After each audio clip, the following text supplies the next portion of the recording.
S, ಈಗ ದೃಶ್ಯ ಒಂದನ್ನ ನಾವು ಗಮನಿಸ್ತಾ ಹೋಗೋಣ. ಖಮೇನಿಯ ಬಂಗಲೆ ಉಡಿಸಾಗಿರುವಂತ ದೃಶ್ಯ ಒಂದು.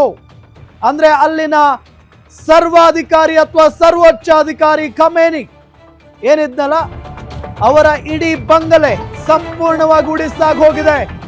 ಇರಾನ್ ಮೇಲೆ ಅಮೆರಿಕ ಇಸ್ರೇಲ್ ಭೀಕರ ಅಟ್ಯಾಕ್ ಮಾಡಿರೋದು. ಖಮೇನಿ ಬಂಗಲೆಗೆ ಬಡಿದಪ್ಪಳಿಸಿದ ಭಯಾನಕ ಮಿಸೈಲ್ಸ್.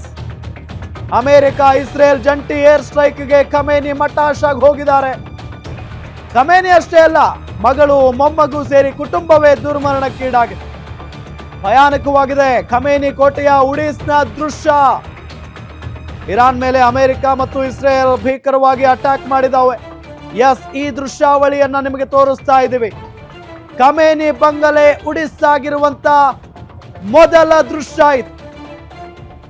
ಇಸ್ರೇಲ್ನ ಭೀಕರ ಅಟ್ಯಾಕ್ಗೆ ಖಮೇನಿ ಬಂಗಲೆ ಉಡಿಸಾಗಿ ಹೋಗಿದೆ. ಈ ರೀತಿಯಾಗಾದ್ರೆ ಇಡೀ ಬಂಗಲೆ ಸಂಪೂರ್ಣವಾಗಿ ನಾಶ ಆಗಿ ಹೋಗಿದೆ. ಇನ್ನು ಅವರು ಬದುಕುಳಿಯೋದಕ್ಕೆ ಸಾಧ್ಯನಾ? ಸಾಧ್ಯನೇ ಇಲ್ಲ. ಅಮೆರಿಕ ಇಸ್ರೇಲ್ ಜಂಟಿ ಏರ್ ಸ್ಟ್ರೈಕ್ಗೆ ಖಮೇನಿ ಮಟಾಶಾಗಿ ಹೋಗಿರುವಂತ ಒಂದು ದೃಶ್ಯ ಇದು.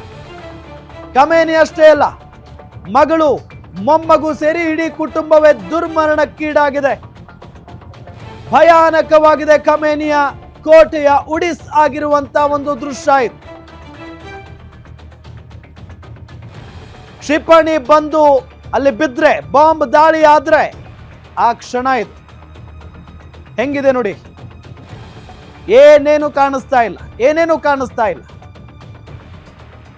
ಸಿಟಿಯ ಒಳಗಡೆ, ಇರಾನ್ ಸಿಟಿಯ ಒಳಗಡೆ ದೊಡ್ಡ ಅರಮನೆ, ದೊಡ್ಡ ಬಂಗಲೆ, ಆ ಬಂಗಲೆ ಮೇಲೆ ದಾಳಿ.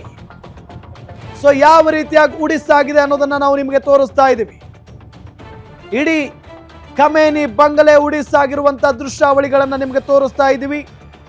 ಲಿಟ್ರಲಿ ಮೇಲ್ಗಡೆ ಬರ್ತಾ ಇರುವಂತ ದಟ್ಟವಾದಂತ ಹೊಗೆ ನೋಡಿ ಹೆಂಗಿದೆ, ಒಳಗಡೆ ಬೆಂಕಿ. ಇಡೀ ಬಂಗಲೆ ಸಂಪೂರ್ಣವಾಗಿ ನಾಶ ಆಗೋಗಿದೆ.